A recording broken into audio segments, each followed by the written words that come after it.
जय श्री साईं दोस्तों, मैं सत्यवीर वर्मा। मैं सभी साईं भक्तों को प्रणाम करता हूँ। मेरा प्रणाम स्वीकार करें। सभी को जय श्री साईं, जय श्री साईं, जय श्री साईं। आज हमारा साईं सच्चरित्र का तीसरा अध्याय है।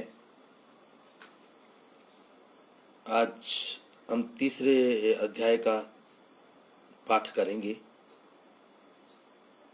अध्याय 3, श्री साईं बाबा की स्वीकृति, आज्ञा और प्रतिज्ञा, भक्तों को कार्य समर्पण, बाबा की लीलाएं, ज्योति स्तंभ स्वरूप, मातृप्रेम रोहिल्ला की कथा, उनके मधुर अमृत उपदेश, श्री साईं बाबा की स्वीकृति और वचन देना। इस अध्याय का ये ब्रीफली में मैंने बताया है। अब आगे पूरा चैप्टर डिस्क्राइब करते हैं। जैसा कि गत अध्याय में वर्णन किया जा चुका है, बाबा ने सहचरित्र लिखने की अनुमति देते हुए कहा कि सहचरित्र लेखन के लिए मेरी पूर्ण अनुमति है। तुम अपना मन स्थिर कर मेरे वचनों में श्रद्धा रखो और निर्भय होकर कर्तव्य पालन करते रहो। यदि मेरी लीलाएं लिखी गई तो अविद्या का नाश होगा तथा ध्यान व भक्ति पूर्वक स्मरण करने से दैहिक बुद्धि नष्ट होकर भक्ति और प्रेम की तीव्र लहर प्रवाहित होगी। जो इन लीलाओं की अधिक गहराई तक खोज करेगा उसे ज्ञान रूपी अमूल्य रतन की प्राप्ति हो जाएगी। बाबा ने कहा है कि मेरी आज्ञा है, आप साईं सच्चरित्र लिखो, हेमाडपंत से कहा है, परंतु मेरे वचनों में जो श्रद्धा रखेगा, जो अपना कर्तव्य पालन करेगा, जो मेरी शरण में आएगा, उसे ज्ञान रूपी अमूल्य रतन की प्राप्ति हो जाएगी। इन वचनों को सुनकर हेमाडपंत को अति हर्ष हुआ और वे निर्भय हो गए। उनको कोई डर ही नहीं रहा कि क्योंकि अब बाबा का वचन मिल गया कि अब तुम्हारा काम हो जाएगा, निर्विघ्न समाप्त होगा। उन्हें दृढ़ विश्वास हो गया कि अब कार्य अवश्य ही सफल होगा। बाबा ने श्यामा की ओर दृष्टिपात कर कहा, जो प्रेम पूर्वक मेरा नाम स्मरण करेगा मैं उसकी समस्त इच्छाएं पूर्ण कर दूंगा। उसकी भक्ति में उत्तरोत्तर वृद्धि होगी। जो मेरे चरित्र और कृत्यों का श्रद्धा पूर्वक गायन करेगा उसकी मैं हर प्रकार से सदैव सहायता करता रहूंगा। बाबा ने यह वचन दे दिया कि जो मेरा नाम स्मरण करेगा, मेरे चरित्र का गुणगान करेगा, मैं सदा उसकी सहायता करता रहूंगा। जो भक्तगण हृदय और प्राणों से मुझे चाहते हैं उन्हें मेरी कथाएं श्रवण कर स्वभावतः प्रसन्नता होगी। विश्वास रखो कि जो कोई मेरी लीलाओं का कीर्तन करेगा उसे परमानंद और चिर संतोष की उपलब्धि हो जाएगी। यह मेरा वशिष्ठ है कि जो कोई अनन्य भाव से मेरी शरण आता है, जो श्रद्धा पूर्वक मेरा पूजन निरंतर स्मरण और मेरा ही ध्यान करता है, उसको मैं मुक्ति प्रदान कर देता हूँ। अब कोई अष्टांग योग करने की जरूरत नहीं है। बाबा ने कहा है, जो मेरा गान करता है, मेरा नाम लेता है, मैं उसके साथ हमेशा हूं, उसके साथ उसको मैं मुक्ति प्रदान करके मैं ऋण चुकाऊंगा। जो मेरा नाम लेता है मैं उसको मुक्ति प्रदान कर दूंगा। बाबा ने बोला है, जो नित्य प्रति मेरा नाम स्मरण और पूजन कर मेरी कथाओं और लीलाओं का प्रेम पूर्वक मनन करते हैं, ऐसे भक्तों में सांसारिक वासनाएं और अज्ञान रूपी प्रवृत्तियां कैसे ठहर सकती हैं। मैं उन्हें मृत्यु के मुख से भी बचा लेता हूं। बाबा ने कहा है कि जो मेरा नाम स्मरण करता है, जो मेरा ही नाम लेता है, जो सिर्फ साईं साईं साईं की चैंटिंग करता रहता है, उस भक्त के अंदर वासनाएं कैसे ठहर सकती हैं। वो आदमी ग्रीडी कैसे हो सकता है, वो लालची कैसे हो सकता है, उसमें वासनाएं कैसे रह सकती हैं।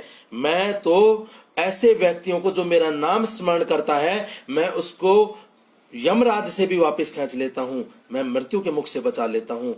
यमराज भी उसका अपहरण नहीं कर सकता। तो बाबा ने ऐसे वचन दिए हैं। मेरी कथाएं श्रवण करने से मुक्ति हो जाएगी। सिर्फ कोई योग ध्यान ये करने की जरूरत नहीं है। सिर्फ जो आदमी मेरी कथाएं श्रवण करेगा उसे मैं मुक्ति दे दूंगा। बाबा ने बोला है, मेरी कथाएं श्रवण करने से मुक्ति हो जाएगी। अतः मेरी कथाओं को श्रद्धा पूर्वक सुनो, मनन करो। सुख और संतोष प्राप्ति का सरल मार्ग भी यही है। इससे श्रोताओं के चित्त को शांति प्राप्त होगी और जब ध्यान प्रगाढ़ और विश्वास दृढ़ हो जाएगा तब अखंड चैतन्य घने से अभिन्नता प्राप्त हो जाएगी। केवल साईं साईं के उच्चारण मात्र से ही उनके समस्त पाप नष्ट हो जाएंगे। अगर आपके पाप नष्ट करने हैं तो सिर्फ नाम ही स्मरण करो, साईं साईं नाम स्मरण करते रहोगे तो उसके उच्चारण मात्र से समस्त पाप नष्ट हो जाएंगे। जो आपके जो बैड कर्माज हैं वो सारे खत्म हो जाएंगे, ये बाबा ने बोला है। भिन्न भिन्न कार्यों की भक्तों को प्रेरणा। भगवान अपने किसी भक्त को मंदिर, मठ, किसी को नदी के तीर पर घाट बनवाने, किसी को तीर्थ पर्यटन करने और किसी को भगवत कीर्तन करने के लिए भिन्न भिन्न कार्य करने की प्रेरणा देते हैं। परंतु उन्होंने मुझे साईं सच्चरित्र लेखन की प्रेरणा दी। मैं भाग्यशाली हूं जो कि मेरे को बाबा ने एक काम दिया कि मैं साईं सच्चरित्र लिखूं। परंतु उन्होंने मुझे साईं सच्चरित्र लेखन की प्रेरणा दी। किसी भी विद्या का पूर्ण ज्ञान न होने के कारण मैं इस कार्य के लिए सर्वथा अयोग्य था। मैं एक सही पात्र नहीं था, मैं एक सही कैरेक्टर नहीं था कि मैं खुद इस साईं सच्चरित्र को लिखूं। मैं अयोग्य था, मैं नहीं लिख सकता था। अतः मुझे इस दुष्कर कार्य का दुस्साहस क्यों करना चाहिए। श्री साईं महाराज की यथार्थ जीवनी का वर्णन करने की सामर्थ्य किसे है? उनकी कृपा मात्र से ही कार्य संपूर्ण होना संभव है। इसलिए जब मैंने लेखन आरंभ किया तो बाबा ने मेरा अहम नष्ट कर दिया। सबसे पहले बाबा ने जो मेरा काम किया, जब मैंने साईं सच्चरित्र लिखने की बाबा से आज्ञा ली और बाबा का जीवन चरित्र लिखना आरंभ किया, शुरू किया, तो बाबा ने सबसे पहले जो काम किया वो मेरा अहम, मेरा प्राउड, मेरा घमंड वो चूर चूर कर दिया और उन्होंने स्वयं अपना जीवन चरित्र लिखा। अतः इस चरित्र का श्रेय उन्हीं को है, मुझे नहीं। जन्मतः ब्राह्मण होते हुए भी मैं दिव्य चक्षु विहीन था। अतः साईं सच्चरित्र लिखने में सर्वथा अयोग्य था। परंतु श्री हरि कृपा से क्या संभव नहीं, मूक भी वाचाल हो जाता है, जो गूंगा हो वो भी बोलना शुरू हो जाता है, पंगु भी गिरवर चढ़ जाता है। अपनी इच्छानुसार कार्य पूर्ण करने की युक्ति वे ही जाने। हारमोनियम और बंसी को यह आभास कहाँ कि ध्वनि कैसे प्रसारित हो रही है, इसका ज्ञान तो वादक को ही है। चंद्रकांत मणि की उत्पत्ति ज्वार भाटे का रहस्य मणि अथवा उदधि में नहीं, वर्ण शशि कलाओं के घटने बढ़ने में निहित है। बाबा का चरित्र कैसा था? बाबा का इस कलयुग में, इस समय उनका चरित्र कैसा था वो ग्रंथकार ने, हेमाड़ पंत ने बताया है। बाबा का चरित्र ज्योति स्तंभ स्वरूप है।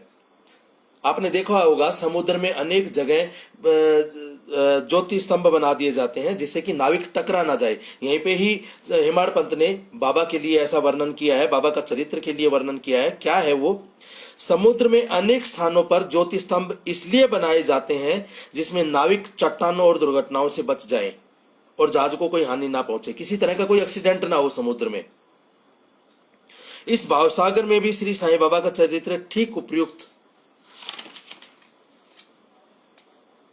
भांति ही उपयोगी है। वह अमृत से भी अति मधुर और सांसारिक पथ को सुगम बनाने वाला है। जब वह कानों के द्वारा हृदय में प्रवेश करता है तब दैहिक बुद्धि नष्ट हो जाती है और हृदय में एकत्रित करने से समस्त कुशंकाएं लोप हो जाती हैं। अहंकार का विनाश हो जाता है तथा बौद्धिक आवरण लुप्त होकर ज्ञान प्रकट हो जाता है।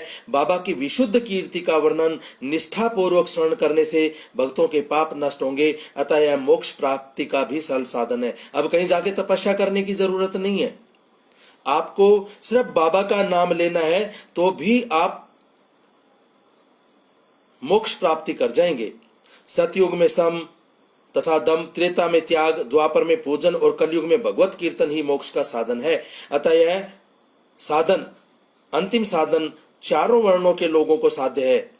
पंडित भी कर सकता है, शूद्र भी कर सकता है, वैश्य भी कर सकता है, क्षत्रिय भी कर सकता है। ये सभी को सुलभ है। कोई भी इस भगवान का नाम कोई भी ले सकता है, उनकी पूजा कोई भी कर सकता है। परंतु चरित्र तथा हरि कीर्तन का श्रवण तो अत्यंत ही सुलभ है। केवल उन पर ध्यान देने की ही आवश्यकता है। कथा श्रवण और कीर्तन से इंद्रियों की स्वाभाविक विषय शक्ति नष्ट हो जाती है।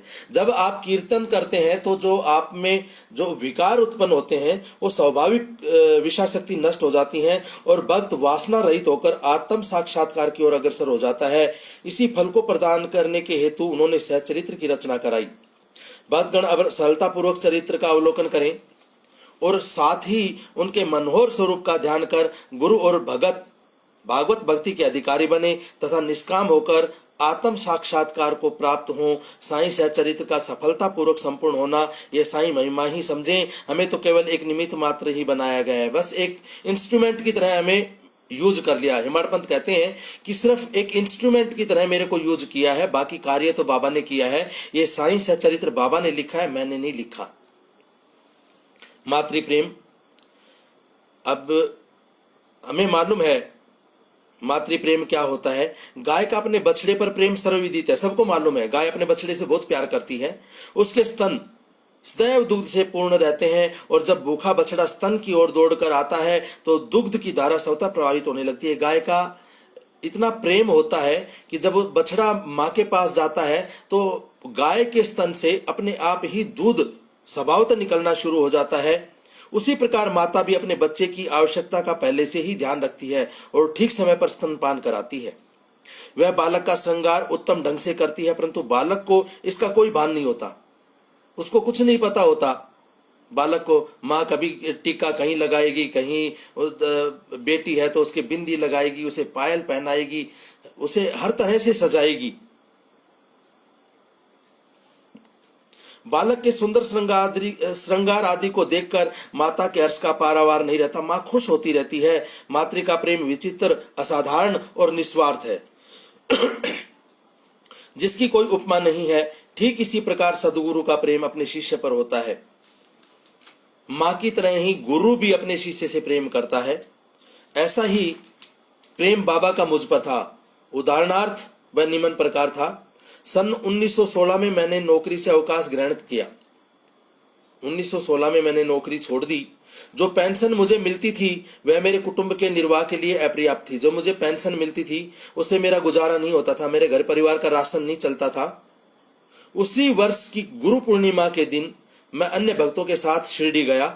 वहां अन्ना चिंचनी करने स्वतः ही मेरे लिए बाबा से इस प्रकार प्रार्थना की कि इनके ऊपर कृपा करो, जो पेंशन इन्हें मिलती है वह निर्वाह योग्य नहीं है। बाबा से मेरे लिए प्रार्थना कर दी, थोड़ी सी अप्रोच लगा दी बाबा को। बाबा, अन्ना साहब के पास नौकरी नहीं है, कुटुंब बड़ा है, थोड़ा सा नौकरी दिला दो, आपके हाथ में है, सब कुछ आप कर सकते हो, थोड़ा सा इसका गुजारा हो जाए, कुछ नौकरी वोकरी दिलवा दो इनको भी, ताकि इनकी चिंता दूर हो और ये सुखपूर्वक रहें। बाबा ने उत्तर दिया, इन्हें नौकरी तो मिल जाएगी, परंतु अब इन्हें मेरी सेवा में ही आनंद लेना चाहिए। इनकी इच्छाएं सदैव पूर्ण होंगी। इन्हें सारा ध्यान मेरी ओर आकर्षित कर अधार्मिक और दुष्ट जनों की संगति से दूर रहना चाहिए। हो सकता है हेमाडपंत किसी के साथ बैठते हो जो नास्तिक आदमी होगा, तो बाबा ने उस ओर संकेत किया है कि अधार्मिक तथा दुष्ट जनों की संगति से दूर रहना चाहिए और इन्हें अब सिर्फ मेरा ही ध्यान करना चाहिए, तो इसकी सारी मनोकामनाएं पूरी होंगी। इसे नौकरी भी मिलेगी, इसका कारोबार भी चलेगा, इसका घर का गुजारा भी होगा और इसकी जो आध्यात्मिक उन्नति है, जो भक्ति पथ पर ये चल रहा है, उसमें भी उन्नति होगी। इन्हें सबसे दया और नम्रता का बर्ताव और अंतःकरण से मेरी उपासना करनी चाहिए। यदि ये इस प्रकार आचरण कर सके तो नित्यानंद के अधिकारी हो जाएंगे। बाबा ने संकेत कर दिया है कि अगर ये देखें, ये मेरी तरफ और आकर्षित होंगे तो इनकी सारी मनोकामनाएं पूरी कर दूंगा मैं, पर इनको सारा अहम दुष्ट जनों की संगति ये छोड़ के सिर्फ मेरी आराधना करनी चाहिए। आगे रोहिला की कथा आती है। यह कथा श्री साईं बाबा के समस्त प्राणियों पर समान प्रेम की सूचक है। बाबा सबसे एक समान प्यार करते थे, कोई भगत हो या भक्त ना हो, बाबा सबसे प्रेम करते थे। एक समय रोहिला जाति का एक मनुष्य शिरडी में आया। वह ऊंचा, पूरा, सुदृढ़ एवं सुगठित शरीर का था। नाम था रोहिला। बाबा के प्रेम से मुग्ध होकर वह शिरडी में रहने लगा। वह आठों पैर अपनी कर्कश आवाज में कुरान शरीफ के कलमे पढ़ता और अल्लाह अकबर के नारे लगाता था। जोर जोर से अल्लाह अल्लाह अल्लाह अल्लाह पुकारता, उस अल्लाह अकबर के नारे लगाता और कुरान शरीफ के कलमे पढ़ता था। जिससे क्या होता था, शिरडी के अधिकांश लोग खेतों में दिन भर बेचारे काम करने के पश्चात जब रात्रि को घर में लौटते तो रोहिला की जो कर्कश पुकारें थी उनका स्वागत करती थी। आवाज मीठी थी नहीं, कर्कश थी, तेज तेज चिल्लाता था। लोग शाम को हारे थके खेतों से अपने घर में आए हैं कि आराम करेंगे, खाना वाना खाएंगे, और वो आठों पैर ऊंची ऊंची आवाज में अल्लाह अकबर पुकार रहा है तो वो डिस्टर्ब हो जाते थे। इस कारण उन्हें रात्रि में विश्राम भी नहीं मिलता था, जिससे वे अधिक कष्ट और असुविधा का अनुभव करने लगे। कई दिनों तक तो वे मौन रहे, चलो यार अपने आप ही चुप हो जाए, पर वो चुप ही नहीं हो रहा था। परंतु जब कष्ट असहनीय हो गया तब उन्होंने बाबा के समीप जाकर रोहिला को मनाकर इस उत्पात को रोकने की प्रार्थना करी। बाबा के पास शिकायत लेके गए कि बाबा सवेरे से शाम तक तो हम काम करते हैं खेतों में, और ये जब शाम को घर में आते हैं तो ये अल्लाह अल्लाह अल्लाह अल्लाह अकबर के नारे लगाता रहता है। तो बाबा थोड़ा सा इसे शांत करो, अगर भगवत नाम लेना है तो एक कोने में जाके आराम से ले ले, हमें तो डिस्टर्ब ना करे, इसे चुप करो आप। बाबा ने उन लोगों की इस प्रार्थना पर ध्यान नहीं दिया। इसके विपरीत गांव वालों को ही आड़े हाथों लेते हुए बाबा बोले कि वे अपने कार्य पर ध्यान दें।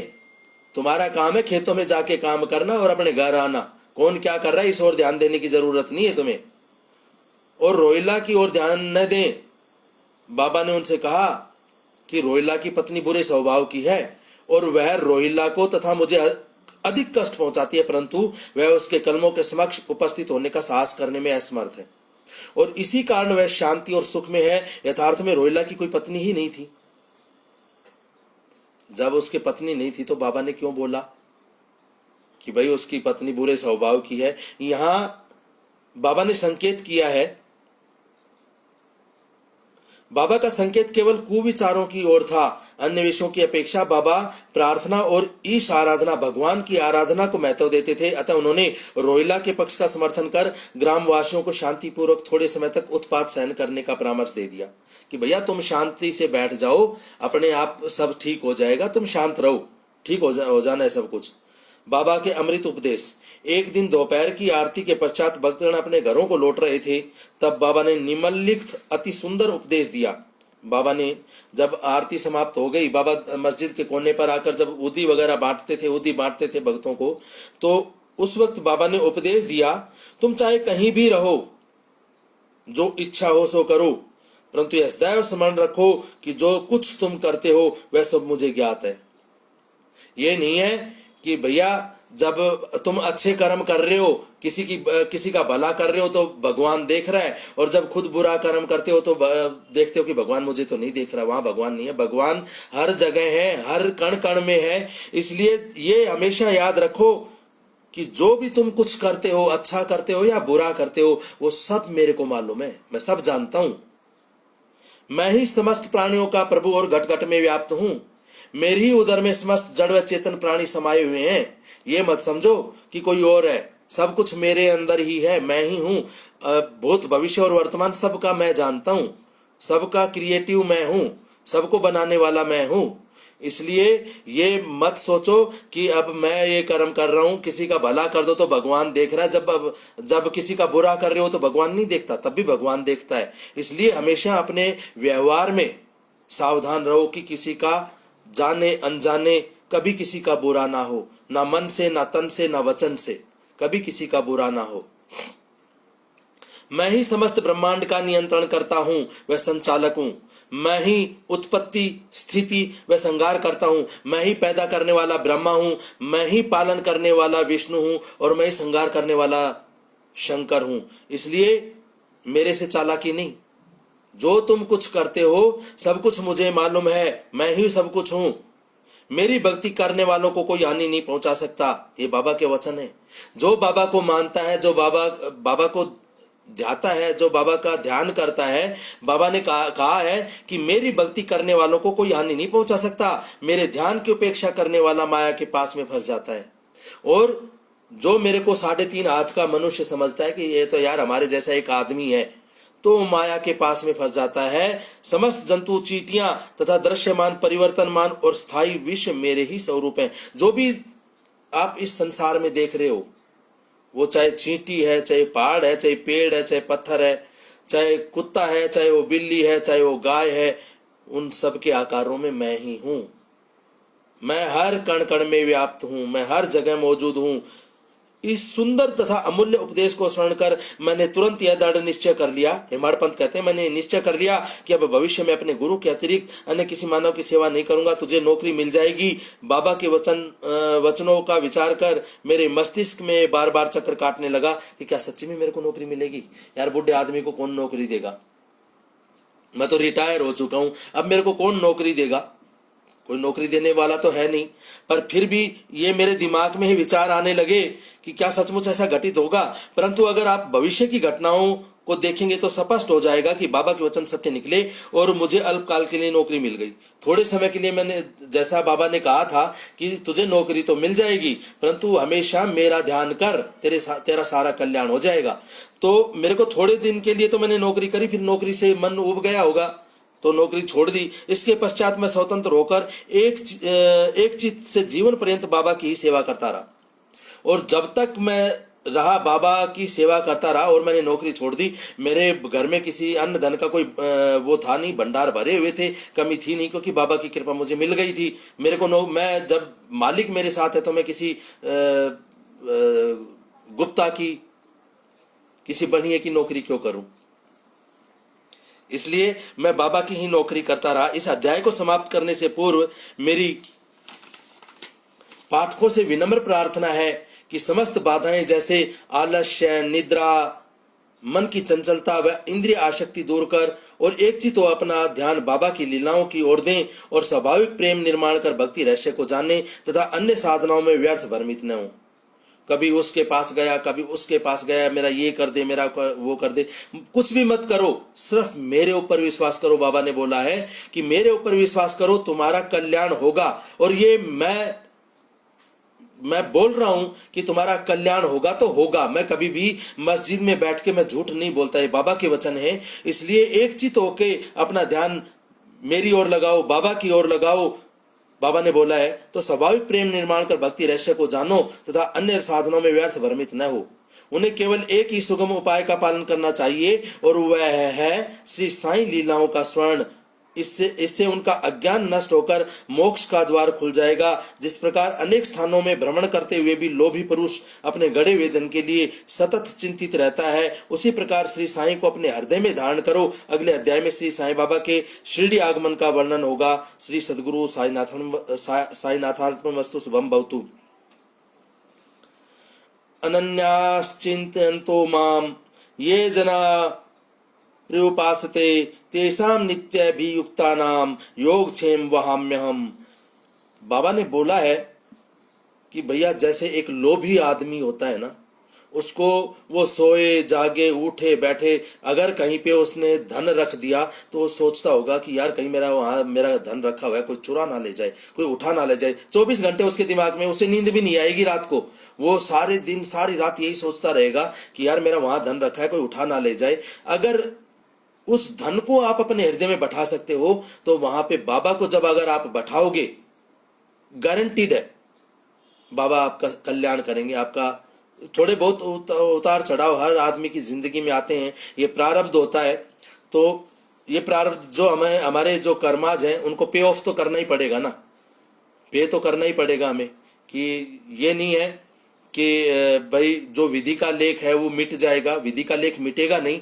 बाबा की कृपा ऐसी है कि सपोज करो बारिश आ रही है तो ये नहीं है कि बाबा हमारे साथ है तो बारिश नहीं आएगी और हम भीगेंगे नहीं। हाँ, पर बाबा की अगर कृपा प्राप्त हो जाएगी तो जरूर छतरी का काम जरूर हो जाएगा कि हम ना भीगें। बारिश तो आएगी, उसी रेशो से आएगी, उसी तरह बहेगी बारिश तो, उसी तरह गिरेगी बारिश तो, पर बाबा छतरी का काम कर देंगे। धूप है, बहुत ज्यादा धूप हो रही है तो ये नहीं है कि सूरज अपना रास्ता चेंज कर देंगे, सूरज रास्ता चेंज नहीं करेंगे, मगर आपको छतरी मिल जाएगी, बाबा की कृपा मिल जाएगी कि आप धूप से बच सकें। मैं सभी साईं भक्तों से प्रार्थना करूंगा कि बाबा का जीवन चरित्र पढ़ सकते हैं वो पढ़ें, सुन सकते हैं वो सुने, बाबा को अपने हृदय में धारण करें, आपका कल्याण होगा। जय श्री साईं, जय श्री साईं, जय श्री साईं।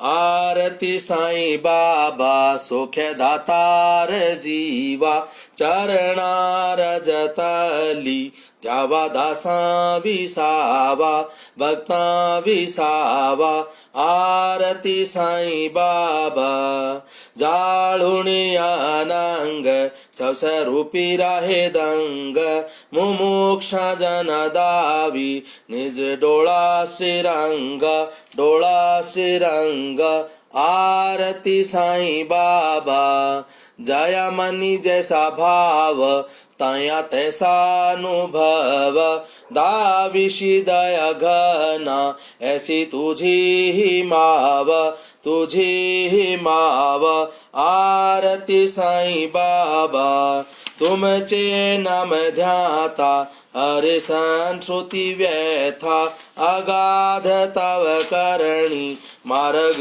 दाविशिया नाथा आरती साई बाबा कलयुगी अवतार सगुण ब्रह्म साचार अवतीर्ण झाला से स्वामी दत्ता दिगंबर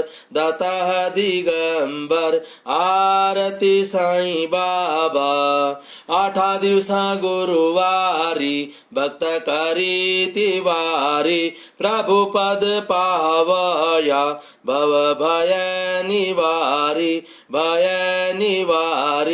आरती साई बाबा माझा निज द्रव्य ठेवा तव चरण राजा सेवा मागणे हेची आता तुम देवाधिदेवा आरती साई बाबा इच्छिता दिन चातक निर्मल तोया निज सुख पाझावे सत्यवीर्या सांभाळ आपुले भाका आरती साई बाबा सौख्य दातार जीवा चरणा रजताली ध्यावा दासा विसावा भक्ता विसावा आरती साई बाबा शिर्डी माझे पंढरपूर साई बाबा रामवार साई बाबा रामवार शुद्ध भक्ती चंदर भागा भाव पुंडलिक भाव पुंडलिक जागा याहो अवधे जन करूं बाबा सी वंदन साई सी वंदन करूं बाबा सी वंदन गणु मैणे बाबा साई धाव पाव माझे आई धाव पाव माझे आई गालिन लोटांगण वंदिन चरणन डोल्यानी पाहिन रूप तुझे प्रेमे आलिंगन आनंदे पूजिन भावे ओवाळीन म्हणे नमा तमेव माता च पिता तमेव बंधुश्च सखा तमेव विद्या च दृढं तमेव सर्वं मम देव कायेन वाचा मनसेन्द्रियैर्वा बुद्ध्यात्मना वा प्रकृति स्वभावात् करोमि यद्दत् सकलं परस्मै नारायणेति समर्पयामि अच्युतं केशवं राम नारायणं कृष्णं दामोदरं वासुदेवं हरिं श्रीधरं माधवं गोपिका वल्लभं जानकी नायकं रामचंद्रं भजे हरे राम राम राम हरे हरे हरे कृष्णा कृष्णा कृष्णा हरे हरे हरे राम राम राम हरे हरे हरे कृष्णा कृष्णा कृष्णा हरे हरे श्री गुरुदेव दत्ता अनंता तुला ते कसे रे स्तवावे अनंता तुला ते कसे रे नमावे अनंता मुखांच्या स्नेसेस गाता नमस्कार साष्टांग श्री साईनाथा सम्रावे मनीता पदा नित्य भावे उरावे तरी भक्तीसाठी सभावे तरावे जगातारुणी मायताता नमस्कार साष्टांग श्री साईनाथा बसे जो सदा दावया संत लीला जिसे अज्ञ लोकां परी जो जनाला परिअंत्री ज्ञान कैवल्य दाता नमस्कार साष्टांग श्री साईनाथा वरालाधला जन्म हा मानवाचा नरासार्थका साधनीभूत साचा धरू साई प्रेमे गळाया अहंता नमस्कार साष्टांग श्री साईनाथा धरावे करीशान अल्पाज्ञ बाला करावे अमाधन्य चुंबो निगाला मुखी घाल प्रेमे करा प्रग्रास आता नमस्कार साष्टांग श्री साईनाथा सुरादिक जयाचा पदाबांधिता ते शुकादिक जयाते स्मानत्व देती प्रयागादि तीर्थे पदी नम्र होता नमस्कार साष्टांग श्री साईनाथा तुझया जया पदा पैता गोप बाली सदा रंग लिचित स्वरूपे मिलाली करी रास क्रीडा श्री कृष्ण नाथा नमस्कार साष्टांग श्री साईनाथा तुला मागतो मागणे एक द्यावे करा जोडिता दीन अत्यंत भावे भवी मोहनी राज अतारी आता नमस्कार साष्टांग श्री साईनाथा हे साई बा साई दिगंबरा अक्षय रूप अवतारा सर्व ही व्यापक तू श्रुति सारा अनुसुया त्रिकुमारा ए साई बा कासे स्नान जप प्रतिदिवसे कोल्हापुर भिक्षेशी निर्मल नदी तुंगा जलप्राशी निद्रा माहुर देसी ए साई बा झोली लोभ तसे वाम करी त्रिशूल डमरुधारी भक्ता वरद सदा सुखकारी देशिल मुक्तिचारी ए साई बा पायी पादुका जपमाला कमंडलु मृग छाला धारण करी शिवा नाग जटा मुकुट शोभतो माथा ए साई बा तत्पर तुझया या ध्याने अक्षतयाचे सदनी लक्ष्मी वास करे दिन रजने राक्षसी संकट वारुणी ए साई बा या परिध्यान तुझे गुरु राया दृश्य करीने नाया पूर्णानंद सुखे ही काया लाविसी हरि गुण गाया ए साई बा साई दिगंबरा अक्षय रूप अवतारा सर्व ही व्यापक तू श्रुति सारा अनुसुया त्रिकुमारा ए साई बा सदा सत्स्वरूपं चिदानन्दकन्दं जगत्सम्भवस्थान संगार हेतुं सभक्तच्छामानुसं दर्शयन्तं नमामीश्वरं सद्गुरुं साईनाथं भवद्वात्मविदं सम्मार्तन्मीड्यं मनोवागतीतं मुनिद्रयानगम्यं जगत्व्यापकं निर्मलं निर्गुणं त्वां नमामीश्वरं सद्गुरुं साईनाथं भवाबोधिमग्नार्दितानां जनानां स्वपदाश्रितानां स्वभक्तिप्रियाणां समुद्राणार्थकलौ सम्भवतं नमामीश्वरं सद्गुरुं साईनाथं सदा निम्बवृक्षस्य मूलाधिवासात् सुधास्त्राविणं तिक्तं प्रियं तं तरुं कल्पवृक्षाधिकं साधन्तं नमामीश्वरं सद्गुरुं साईनाथं सदा कल्पवृक्षस्य तस्याधिमूले भवेद्भाव बुद्ध्या सपर्यादि सेवां नृणां कुर्वन्तां मुक्तिप्रदं तं नमामीश्वरं सद्गुरुं साईनाथम् अनेकाश्रुतात लीला विलासै स्माविष्कृतेशान् बाणस्वत् प्रभावम् अहं भावहीनं प्रसन्नात्म भावं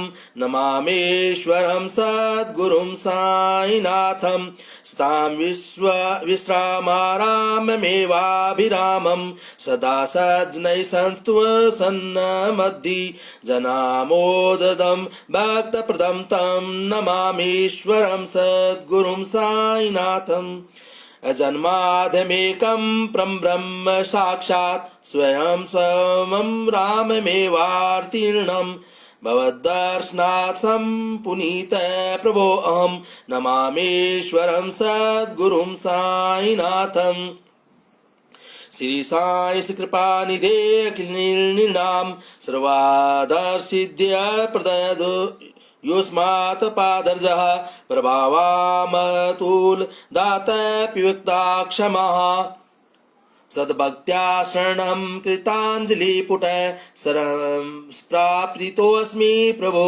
श्रीमद्भाग ईश्वरे पादकमलान्यचरणम् साई रूपधरार राघवोतं भक्तकाम विबुद्धध्रुं प्रभुं मायायोक्त चैतशुद्धये चित्याम्यहं मरणीं समुदा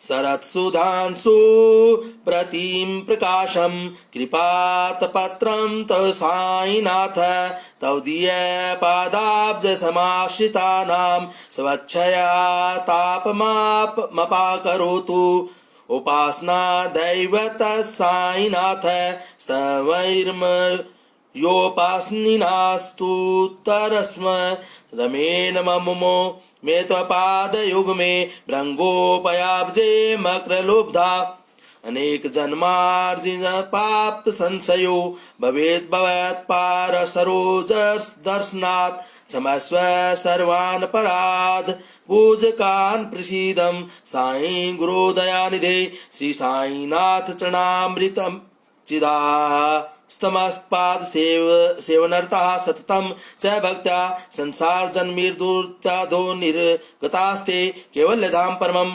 समाप्नुवन्ति श्रोत मेत पठेत भक्त्या यो नरस्मना सदा सद्गुरु साईनाथस्य कृपापात्रं भवेत् ध्रुवम् रुसो मम प्रियाम्बिका मजवरे पिता हि रुसो मम प्रियांगना प्रियसुतात्मजा हि रुसो भगनि वन्दुहे ससुर सासिबाई रुसो न दत्त गुरु साई मा मजबरी कदेहि रुसो पुसो न सुन बाई तया मजन भ्रात जाया पुसो न प्रिय सोयरे प्रिय सगे न ज्ञाति पुसो सुहृदना सखा सजन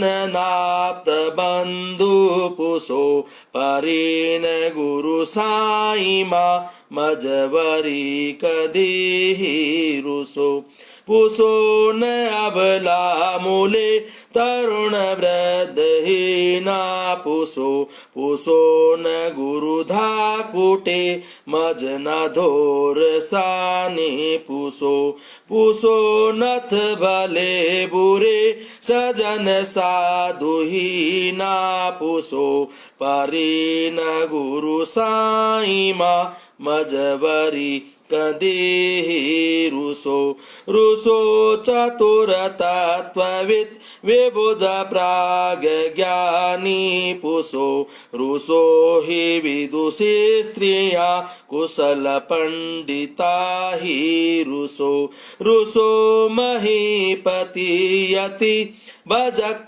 भजक तापसी रुसो न दत्त गुरु साई माँ मजवरी कदेहि पुरुषो रुसो कबीर ऋषि मुनि अनग सिद्ध योगी रुसो रुसो ही ग्रह देवता निगुल कुल ग्राम देवी रुसो रुसो खग पिशाच ही मलिन डाकिनी ही रुसो न दत्त गुरु साई माँ मजवरी कदेहि रुसो रुसो मृग खग क्रमी अखिल जीव जंतु रुसो रुसो विटप प्रास्तरा अचल अपगाबधि रुसो रुसो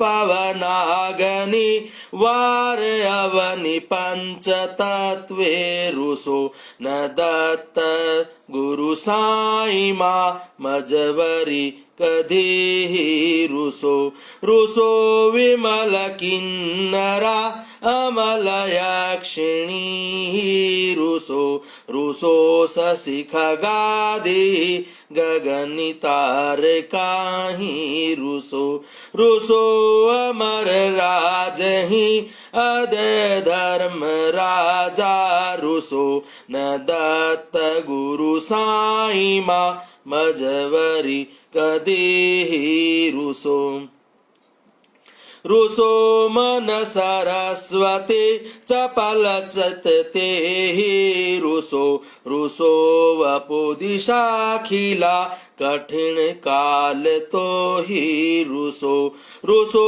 सकल विश्व ही मई तो ब्रह्म गोल रुसो न दत्त गुरु साई माँ मजवरी कदेहि रुसो विमूढ़ मैणुनी हसो मजन मत्सराही ढसो पदाभिरुचि उल्लसो जनन क्रदमीन फसो न दुर्गधृति चाधसो अशिव भाव मागे खसो प्रपंची मन हे रुसो दृढ़ विरक्ति चिति ठसो गुणाची गिरणा नसो न च सप्रहकसाची असो सदैव हृदय बसो मनसि ध्यान साई बसो पदी प्रणवोरसो निखिल दृश्य बाबा दिसो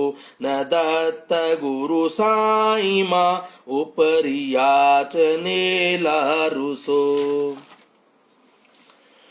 हरि ओम यज्ञेन यज्ञमजन्त देवास्तानि धर्माणि प्रथमान्ययासन तेह नाकं महिमान सचन्त यत्र पूर्वे साध्या सन्ति देवाः। ओम राजाधिराजाय प्रशिशाहिने नमो वयं वैश्रवणाय कुर्महे समे कामान् कामकामाय मह्यं कामेश्वरो वैश्रवणो ददातु कुबेराय वैश्रवणाय महाराजाय नमः। ओम स्वस्ति साम्राज्यं भोज्यं सौराज्यं वैराज्यं पारमेष्टमयं राज्यं महाराज महाधिपतमयं समन्तपर्या ईशात् सार्वभौम सार्वायुष आन्ता प्रार्धात् पृथ्वी समुद्र पर्यन्ताया एकरालिति तदपि श्लोको अभिगीतो मरुतः परिवेष्टारो मरुत्स्यावसन गृहे आविचित स काम प्रेरविश्वे देवाः सभासदैति श्री नारायण वासुदेवाय सच्चिदानंद समर्थ सद्गुरु श्री साईनाथ महाराज की जय। करणचरं कृतं वा कजायजं क्रमजं वा शृण्वनैनजं वा मानसं वापराधं विदितं विदितं वा सर्वमेतत् क्षमस्व। जय जय करुणाब्धे श्री साई प्रभु। श्री सच्चिदानंद सद्गुरु साईनाथ महाराज की जय। ओम अनंत कोटि ब्रह्मांड नायक राजाधिराज योगीराज परम ब्रह्म श्री सच्चिदानंद समस्त सद्गुरु श्री साईनाथ महाराज की जय। श्री साईनाथ महाराज की जय। कर्पूर गौरम करुणावतारम संसार सारम भुजगेन्द्रहारम सदा वसंतम हृदयारविंदे भवं भवानी सहितं नमामि। भवं भवानी सहितं नमामि। जय श्री साईनाथ महाराज की जय।